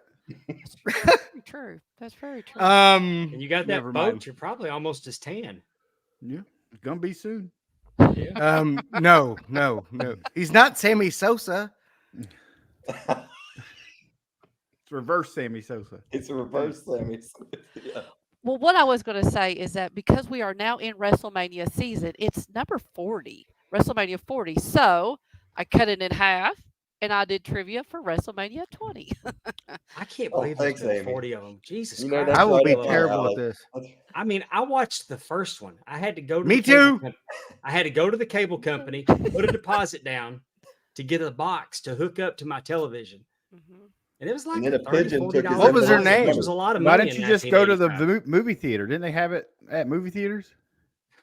Maybe I not in don't- Mississippi. What was the Well, I name was of in the Dallas. box you He put was the in deposit Dallas. on? I was in Dallas and they gave me a box and I had to take it home. Back then, our cable we had the remote was like a wire that you'd hold. It was like the size of a calculator. Was It had a wire that ran to the television. And Dave was so rich, he had cable back in '85. wasn't That's that closed circuit? It wasn't even right. no, Dave had closed circuit running to his television. we were able to go get a box from the cable company. What was her name? I didn't get cable until 10 years after. Melinda was her I name. watched WrestleMania 1 at home That's awesome. and had to listen to my dad. Listen to my dad talk shit about me doing it. How Sure old were fought you, him. Pondwater? How old were you? 28. I was going to say. I was about to turn 21 in 1985. So was he getting on to you for like spending? your Damn, I money thought I on was it? going high. Well, here's the deal: is that Fuck, I thought you were gonna be like 12. no. Here's the deal: is that I was sick. I moved out when I was 18. Right. No, I was 19 years old in 85. I was Okay, 19. good. I was Dude, 19. I'm did the glad I math went wrong. high. Well, I was trying to figure out how I'd moved back in. You had I the bought perm my for parents' sure. house. I bought my childhood home, but my Out from parents' under your house wasn't parents? ready. That's rude. Well, my parents' house wasn't ready, He so I evicted had to them. live with them. He I had to live evicted with them. his parents. But the problem was, is I moved back in, and then my dad thought that because I was living back at home, that I was going to be subject to his rules. But we'd already gone to closing, so I told my dad, So I if kicked you- his ass if out. you're going to live in my house, you got to go by my rules. Did you kick them out of the master bedroom? No, You know, That'd be everyone the his first house thing I was said ready. when I Look got here, the keys. damn it. This is my house. When I got When the his keys, house first was thing I ready- would have said is get the shit out. well, when his house was ready, he wasn't in no hurry to move. You ain't gonna be banging my mama in my bedroom. I'm so glad we're here for the Pondwater Dave heel turn. So, When I was 19, well, here's the The pro. E for Here's the pro everyone. move. hell out my house. Oh, Used to be their house. I bought it. no, dude, I'm gonna tell you a story that I can't. No, I ain't gonna tell that story. I've One already time turned over a heel beer, enough. though. The first time I told Dad, if you were going to live in my house, we're going to go by my rules, was when I was wanting to go to this young lady's apartment. She had her own apartment, but we were in a snowstorm, and he told me I wasn't going to go out in it. And I'm like, wait a minute, we're going to get up at 3:00 in the morning to drive. It's a 15-minute drive to our store. But we're going to get up at 3:00 in the morning. We're going to leave 4 hours before we open to make sure that we're there to get this store open on time. And if I can go to work in this weather, I can go to work in this weather. I'm on over to this apartment. Get some And, tang. It was Mississippi. What was it like? No, I was in Dallas. Half inch of snow. I was There going was to some say, fog out on the road. Oh, too. Dallas. What? A half inch of rain? Yeah, I was saying, but that's the first time I dropped that. If we're going to live in my house, we're going to go by my rules. So anyway, So I bought the house. so Kicked when his his ass house out was ready, in the rain. when his house was ready, he said he wasn't in no hurry to move. And I had 2 roommates ready to move in, and it was going to be party central. So we got a truck, and the very first thing we moved was his bed. So he wasn't sleeping there that night. There was no going back, and we got him moved out. I've heard this song. my I was favorite part of drunk this entire story. The is day you my were mom questioning- got you out were of prison. questioning when a snowstorm in Mississippi looks like, and Dave goes, "No, stupid, it was Dallas." Well, I mean, they actually Pardon look the me. same. Slightly further south. You know, you I- just never know when you're going to get one of these Dave stories. Like, we never knew this. This is another layer of the young I love it. just come Yeah, out. you didn't know he was a heel in real life. Yeah, that he kicked his dad out of his house and bought his dad's Yeah. house from him. I bought it out from under him because he defaulted. Actually, he couldn't find anybody to buy it, so he made the down payment for me, and dumped it on me. Even better. What If it he goes, made and the that's how down I met payment, he wasn't Conrad really Thompson. dumping it on you. Well, no, I mean, That he bastard. Did you sell Made it the and down make money with payment it and later on? I had me broke take I over broke payment. even because it had bad foundation. Hey, Timmy, he mowed his yard for him too, that fucking bastard. That son of a bitch. Kicked Had him the out. lines all He mowed crooked my around yard the for tree, 6 looking like months. shit. Left the dog, wouldn't take the dog to the new house. Aw. don't I like told you that. I wanted it like the cornfield in the Aerosmith video. Okay. It's just crazy. Please, for the love of God, let's play trivia. All right, WrestleMania 20 was held at Madison Square Garden. Correct. Including WrestleMania 20, how many times has WrestleMania been at that venue? 4. 2, At Two? the time. 4. At 3, At the time of 20. Yes, at the time of oh, 20. including Okay. 20. 3. Including 1, 20. 2, 10, 20. I'm going 3. Yeah, 3. 4. It is 3. Number 2 was 1, not at 10, and Madison 20. Square Garden. Number No, the number first 2 one was was at in 3 Madison different Square places, Garden. wasn't it? Yes. No, that was at Number Nassau 2 was at Coliseum. Nassau Coliseum. Yeah, but it was in 3 different places, like you were Right. saying. Yeah. Yeah. It was. I thought it was at Madison Square Garden and then Chicago and LA. Nope. 1, 10, No. 20. It 1, is 10, and exactly 1, 10, 20. And you can see why. You hate to think they should have done 30, 40. Like that would be very nostalgic, but it only holds 20,000 people. It's way too big. WrestleMania is way too. It'd be a Exactly. 7-night WrestleMania at Madison Square Garden. Exactly. And tickets would be $30,000 a piece. It'd be a There redidency. wouldn't be any tickets. Yeah, It's The okay. They already WrestleMania are. residency. Very true. Very true. They kind of outgrown it. All right, number 2. WrestleMania 20 has the distinction of being the earliest scheduled WrestleMania to date. What day in March was it held? The 14th, the 18th, 26th. the 22nd, or 18th. 26th? Say the 18th. 26. I'm going to go 22. I'm going to go Justin? 22 with Dave because 2 is my lucky number. Come on, 2. It is actually the 14th. It's 14, of course. I got it right. Was. That's Damn Pete you, Rose's Vince number. McMahon. Timmy went with Pete Rose's number. Should have. Boy, that is early. Yeah. Yes, that is and it's never was been held in any February. earlier. What the That's hell? good. All right, number 3. How many matches were on the WrestleMania 20 card? Too many. Did you have 10, 11, 11. 12, or 13? 13. Because it was 12. forever. 11. I'm going 12. 11 sounds right because I think it was in a neck and neck battle with WrestleMania 4 for most matches. I'm going to say 10 because that just seems like a lot for a WrestleMania.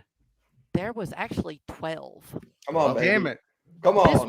This was a time period where you had Raw and SmackDown with their own kind of rosters, and it only being one night. So This game is stupid. Aw. That's rude. Hope you It fall was off the curb. rude. It's a trivia Dave doesn't win. He hates it. Next question. How many titles were on the line during WrestleMania 20? 5, 8.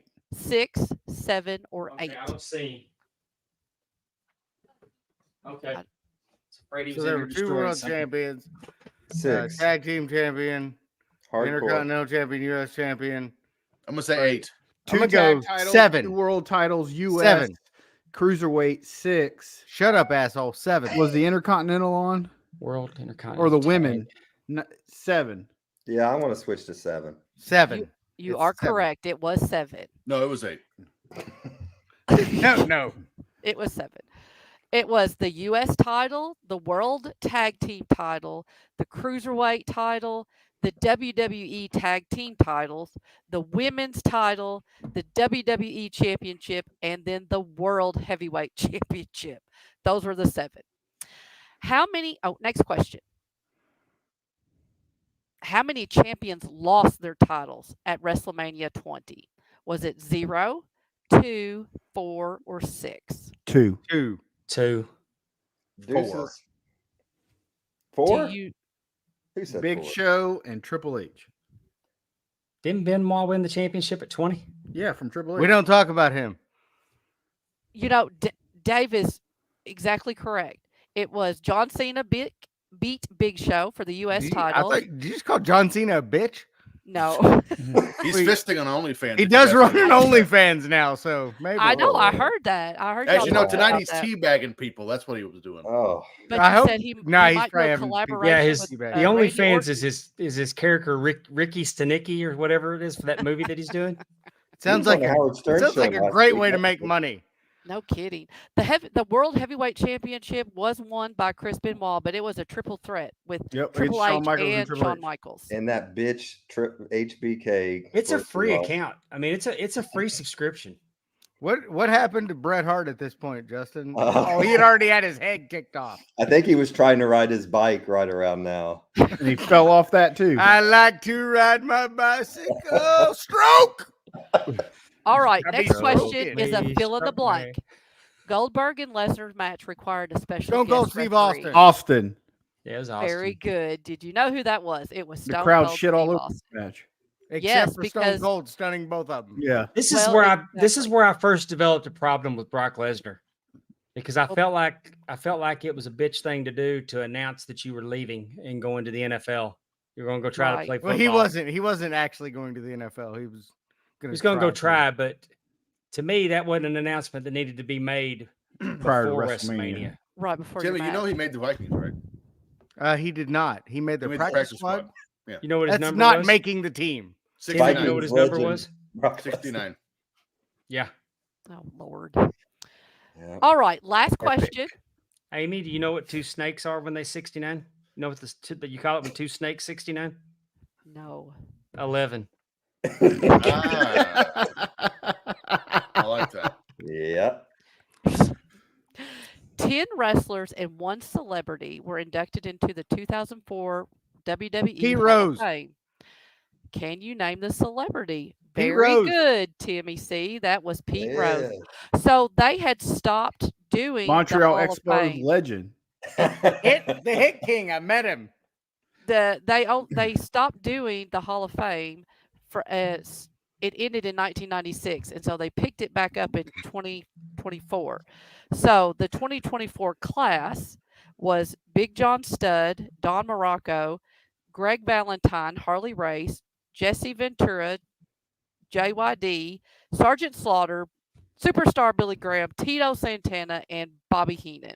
That is literally the most out of mean- shape class ever. She The just said list it was picked up when you- 2024, so that was a spoiler for everybody. 2004. I'm sorry. You know I get a little tongue tied sometimes. Sorry. When I'm I'm gonna glad tell that you- list picked up over time. Because when you listed the first 3, I was like, "Holy shit, that's terrible." I have a Pete Rose autographed baseball. I have a Peter. Eh. Me too. I got a baseball. Hold on. Oh, that's Is yours an that's really official good. Major Hold League on. Baseball? Yes. Hold Who's on. the commissioner stamped on yours? Not Bart Giamatti. That's for damn sure. Yeah. Mine is. Bud effing Seelig. There's assigned to me, Tim, a great fan, Pete Rose, Hit King, I 4256. love Pete Rose. A great but fan. my of Giant baseball is, Tua. the commissioner stamp is A. Bartlett Giamatti. I can't believe he did that. That's for Y'all my know who's dad, better than Pete Rose at hitting? Nobody. Not Mike. Mike Zannino. Zanino. For my dad's 60th Carlton birthday, Fist. That's the we only one got I know him y'all a say a Pete lot. Rose cameo, and he cried when we got it for him. Pete Rose did? That's weird. Yeah, Pete Rose cried about it. He said, God, I hate doing these cameos. But that was trivia, and so I think we'll kind of pick around to the WrestleManias until WrestleMania when we do trivia. I don't know what I'll do next week, but we got 40 We'll all be pick from. back next week. It's Are fine. y'all ready for Are y'all ready for Palm Water's predicament this week? I Yes. don't think we're ready. His what? He's Oh, about to go predicament. off on a national. Predicament. Okay. I'm gonna tell y'all. Let me tell y'all what I like. I'm gonna start it off with what I like before I tell you what I don't like. What I like a Dave's number 2 with cheese. I like Biggie fries. Who? I No, like- the I hell like with a- that. I like a Frosty. Mm. I You're even gonna like like that. this, I Tim. like that Let him applewood go. bacon they use. You know what I don't like? I don't like stupid. Shit. I'll see you Stupid later. pisses me off. I know what you're gonna say. And some genius at Wendy's. Mhm. Well, Wendy Uh-oh. was in the special needs class. That's commonly known. Wendy Easy was. there. Calm down. Well, You get us kicked off here. remove the graphic. Uh-oh. Stupid pisses me off. And they announced today that they may incorporate surge pricing. Mhm. Now, if you're in an Uber or a Lyft and there's a special event and it's real busy, they have what's called surge pricing, which means they screw your legs off for a ride, but you don't want to walk, so you'll pay it. But what in the fuck makes you think We're that if getting you have a confused. $5.99 cheeseburger and I roll up at $6 and you've done raised the price to $8, that I'm going to pay you for that? That is rabbit ass stupid. Now, just for suggesting that, I will not darken the door at Wendy's again because y'all are stupid. Like if you took a BB and you put it in a boxcar, that would be compatible to whoever this genius's brain is up a gnat's ass. I mean, sir, if brains were linen, you couldn't Kotex a fly. The audacity. Where do you find the audacity suggest surge pricing? I mean, hell, y'all did good to get the damn order right.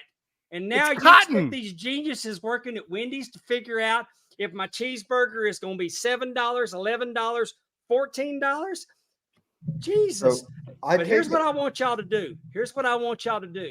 Whoever came up with the idea that fast food needs surge pricing, I want you to take 2 sticks of dynamite. 2 sticks. And I want you to take 1 stick and shove it up your ass. Pee hole. And then I want you to take the other stick and stick it up Todd A. Penagor's ass. Oh, Because for allowing this. And then once you get those 2 sticks of dynamite shoved up y'all's asses, somebody lied them. Well, we've got a Tim Lee- comment. We have a comment in the chat from Chris that says that's actually not what happened. They were going to lower the prices to draw in business during slow time. Okay, so at 2 a.m. you can go get a fucking 30 cents off your cheeseburger. All right. That's what Chris says. I don't know. What's going to happen is it's going to fuck up everything. People are going to be at the drive-thru. Yo, let me get a cheeseburger, fry, and a frosty. Okay, sir, that'll be $18.90. Fuck that. I ain't paying that for no cheeseburger. Because it's like 6:30 or something. And everybody's going to drive off. Yeah. Stupid. Well, if what Chris is saying, then during the busy times it should just stay the regular price, and during the slow times it should drop. That would be a good thing. The match is right? ready. Huh? We'll get the matches ready, but normally surge pricing means we're going to go up. Well, I take it to where here's my question. If you order it at say 4:00 on the app and it's at the low price, and then you pick it up at 5 and it's at the high price, what do you I guess you pay for it before you go get it, so it don't matter. Well, but the whole thing's confusing, I guess. Well, let's don't piss on my rant because it was such a well-crafted rant. I was gonna say 2 sticks of dynamite's going to be a shirt at jumpinthepond.com. it absolutely should be. I was gonna say I don't know if I've met this pond water before, but he can stay around. He's way better than the other one. He's elderly. Our truth is probably like this pond water. I am elderly. He's the only thing he was missing was this the whole time. But you know who doesn't have surge pricing? Well, Chris has shown up. Chris has shown up as the voice of reason. I don't have surge pricing. McDonald's would never. This is my reward. Because today, yours truly. Oh, actually, I've got a platform. Won his 6th, count them 6, right behind Brady. Outstanding store manager for McDonald's. Oh, congratulations! I didn't know he was in the presence of such. And I got a bottle of Crown Apple for it. So you know what sucks about that though? They didn't give still you work something at McDonald's. Kentucky? They didn't give you something from Kentucky? No. You know, does your shake machine work? Always. Ice cream machine work? That's why. Always. That's all why it takes. he's manager of the year. Hey, Chris calmed me down a little bit, but And I got he a did platform and attribute I'm it- going to use it. So let all fast food franchises be warned. If y'all start poontanging around with the prices, Poontanging. Hey, I just got a text, Pondwater. It's from Wendy's CEO. He told you to shut the fuck up. Dave Thomas is dead, motherfucker. Well, if he told me to shut the fuck up, I'm telling him to go get a ladder, climb up to the top, and kiss a tall Indian's ass. Well, we ain't having it. As you said, We're not having it. Chris is the voice of reason, and he said they never said surge pricing on the call. That was from the New York Post article. Can you imagine the New York Post would screw something up? That's unbelievable. But Well, so anyways, I saw Corey Ryan Forster do a pretty good one too. So, I mean, none of us are happy about this because, I mean, I have a Wendy's choice. sucks. Why I have would a you go there? choice, and I mean, I enjoy Wendy's, but I mean, I always go for Amy. the spicy chicken sandwich. That's my go. Spicy chicken nugs. I will take my Yeah. ass to That's good, too. McDonald's. The In a weird thing is when heartbeat. you go in and ask for the hot cock, though, because that. I do that every place I go, Tim. You know that. Allison Faye. Hey Tim, I like my chicken nuggets hot, so I'll normally order. Just so you know. I'll normally order them at least 20 at a time, so they have to cook them. Well, that you can. All right, I'm gonna give you a little secret because this is like everyone thinks that if you go to McDonald's and ask for no salt fries, that's how you get them. Just ask for, be like, hey, can you cook it to order? We have a button that says cook to order. It'll take a little longer, yes, but don't get your fries without salt. That's dumb because then you got to ask for salt and you look like an fries asshole. without salt. That's how everyone thinks you get fresh fries. Order them no salt because they have. No, I see. You gotta do what I do. Not a You lie. try one. You try one. And if it's cold, be like, motherfucker, this shit's cold. Let me get Then some he hot throws fries. it at him, and Dave goes to jail. So that's how that works. Would you But believe? Would you seriously, believe just that, whatever you want, ask cook to order. well, The ice cream machine. All right, I'll tell you about the I'm ice cream taking note machine. of that. Do you want to know why the ice cream machine is broken like every McDonald's? Because they don't want to fix it.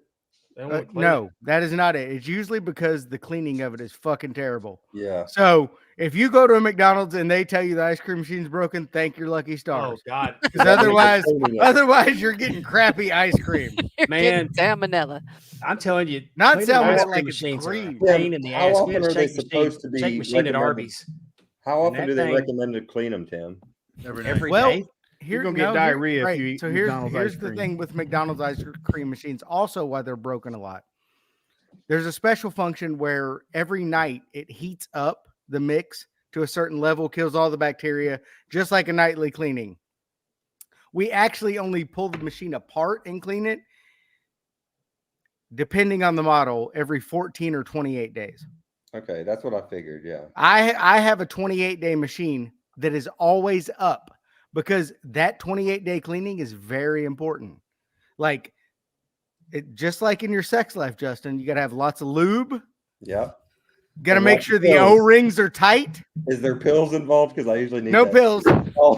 Got to get lots of lube. Make sure the O-rings are tight. Nothing's out of place.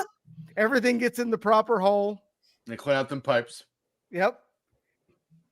And then you're ready to roll for another 28 days. So So once do you every 4 usually weeks. clean it like after, like, when do you clean it? Like in the morning when no one wants ice cream, or Yeah. like? Yeah. Usually 6 a.m. But I will tell you, with DoorDash, there's been a lot more stoners that are like ordering ice cream at 6 a.m. It's crazy. I'm like, what are you doing with a Shamrock Shake at 6:30 in the morning? By the way, I want to You know give. what's I funny? will give a review on the Shamrock Shake. I just had my first one in my lifetime 2 weeks ago. That's a 2 thumbs down. It Yeah, tastes. it's mint. Listen, I know like what's funny? mint, but it tastes fire. too much. It's almost toothpastey. Well, it's almost like Here's the secret. The mix is also vanilla flavored. So when you mix it with mint, it's vanilla mint, which is like, yeah. I wasn't a Nothing fan. mint. Yeah, the best thing Hey. is the holiday pie. There's no doubt about it. I'll always eat. If I that could for get the rest of my DoorDash, life. If I could get DoorDash, I would pay ridiculous prices. you would have to have Mason- DoorDash in a wheelbarrow, Pondwater. Oh my God, I would pay so much money to have stuff delivered to me, but Cletus right- with but- a wheelbarrow. but you bringing introduce that surge Wendy's. price and you're dead to me. The only surge pricing I want is if they bring back the soda surge. Tune in to Talking Wrestling with Pondwater Dave, where you can hear the secrets about McDonald's. That's what we're here for. Man, we went from excellent wrestling to, To excellent restaurant commentary. What are you talking about? and now I've picked a fight. I will never be sponsored by Wendy's after this podcast, but I'm good with it. To You hell can with crap on Wendy's. Wendy's all you want. I'm still ordering that spicy chicken sandwich. By the every way, week. we're getting ready to get spicy nuggets down here. Hell yeah! It's Hey, about y'all time, had spicy McDonald's. nuggets before, and I'm gonna tell you, I was less than impressed with them. You know I what I was wish they too. would bring back that we had several years ago? Pondwater, you'll remember this. we had the Mighty Wings, which Yeah. were the whole fried wing. Oh, those were so good.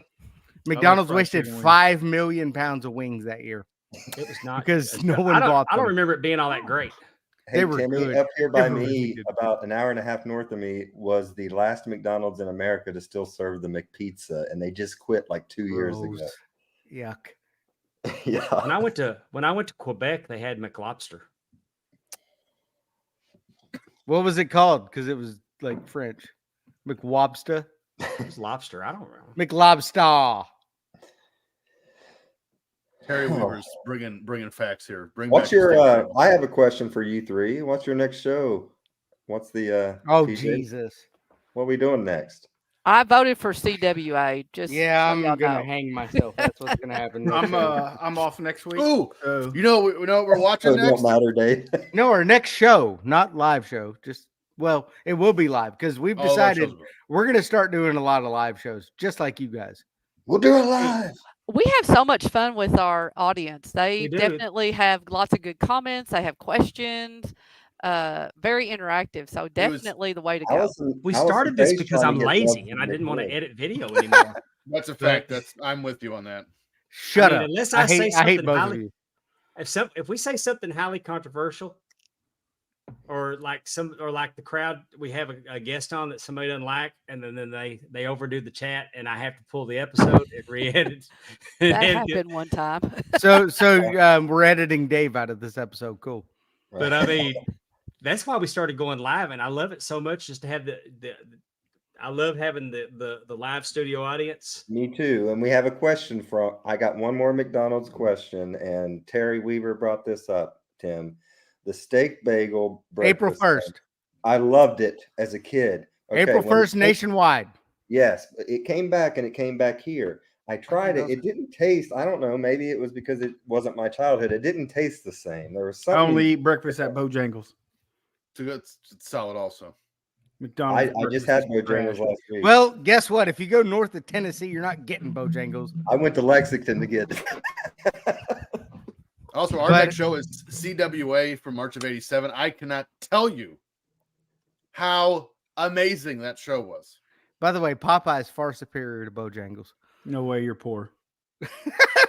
Well, that's where, that's Well, what I what's my had, man. tax bracket have to do with it? Hey, I'm gonna tell you that Timmy's not exactly wrong, because Oh, I'm gonna tell you this though. I tried because Bojangles got rid of those shitty tenders. What were they called? Dave, you eat there all the time. What were those shitty things called? I don't know. I don't eat tenders at Bojangles. Surely Well, they see, didn't down call them here- chicken selects like some other place. No, I know. whatever they were trash. But they introduced a new chicken tender that I tried. That shit was fire. man, and they're- it's they're- gigantic. I got a 5-piece and I was like, yeah, I'm not. well, down finishing here this. they have a limited menu, so all you can get is tenders. You can't get like a chicken leg or a thigh or a breast. Terry you Weaver can't get says like they're a called- Cajun filet. No, you're getting chicken tenders down here. That's a That's limit. all. They changed the name from Bojangles to chicken tenders. Man, they're doing tenders. You're not getting. You're Terry not Weaver getting an says 8 that piece. they're That's called for sure. Supremes, Tim. They So yeah, what they else were is- called Supremes. They were not Supreme though. They were inferiors. That's what they should have been called. So when I go to Bojangles down here,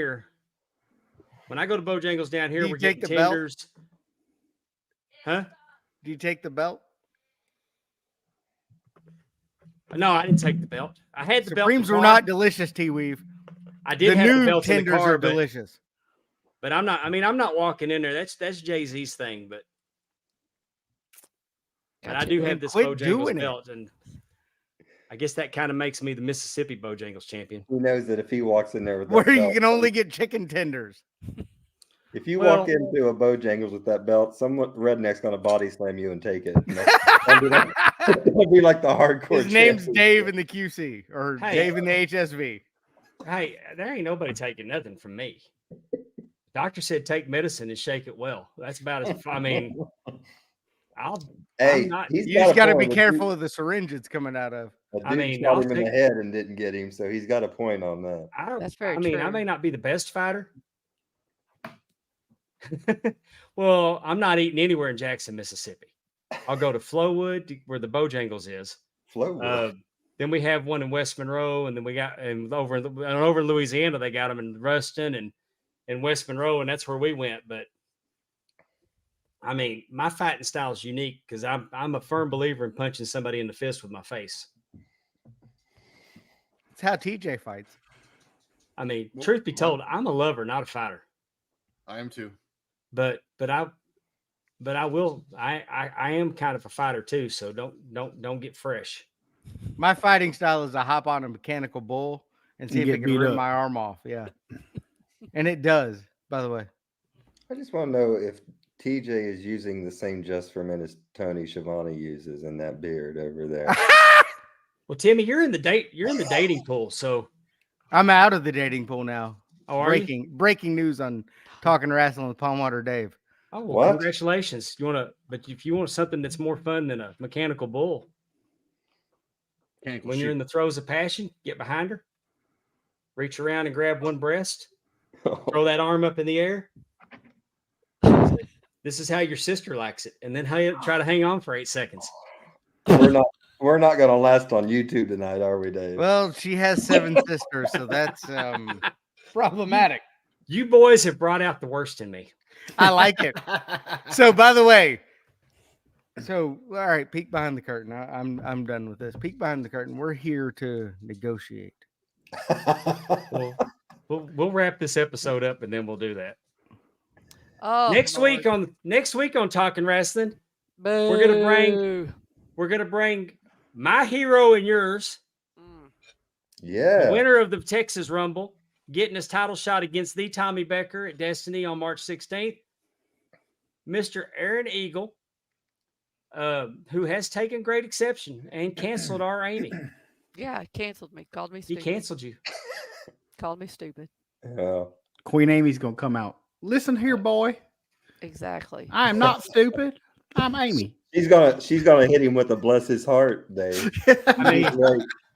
so there ain't no telling what's going to happen next week with him and Amy.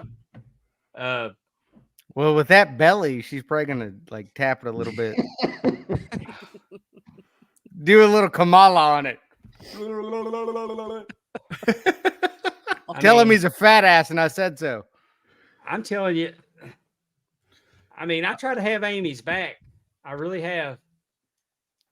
But, There should be no but. I got your back, Amy. Period. There you go. I'll come on. I mean, I'm torn. I want to see Timmy get beat up by Aaron Eagle. Natalie Imbruglia style. He's torn. I'm like an old flag flapping in the wind. I'm torn and conflicted, and You got half of that right. Old is correct.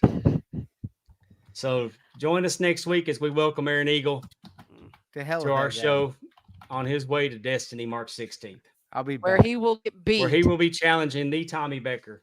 And will be getting beaten by the Tommy Becker. Is that Boris's kid? No. Boris Becker. I heard a rumor that Amy's going to be managing Tommy Becker during this time. 1987 French Open champion Boris Becker. And I mean, not only did she shit on a guest, she obviously shit on a listener because he had to have listened. He had to have listened to the episode to hear her call his move stupid. Now you're losing listeners, Amy. You're fired. I mean, darn. Well, she could gain more depending on how much she charges for shitting on him. I mean, all right, Dave, am I going to take us out of here? Please, somebody take us out of here. For the crew over there of Mr. Dave and the QC and TJ and Timmy C, and of course Pondwater Dave and the First Lady of the Iron Anderson fan club. Oh, she's the First Lady of the Sid Vicious fan club. Oh, okay. Today I am anti-Aaron Eagle fan club member. Have them all. All right. My name is Justin Davis saying please take care of yourself and each other. So long, everyone.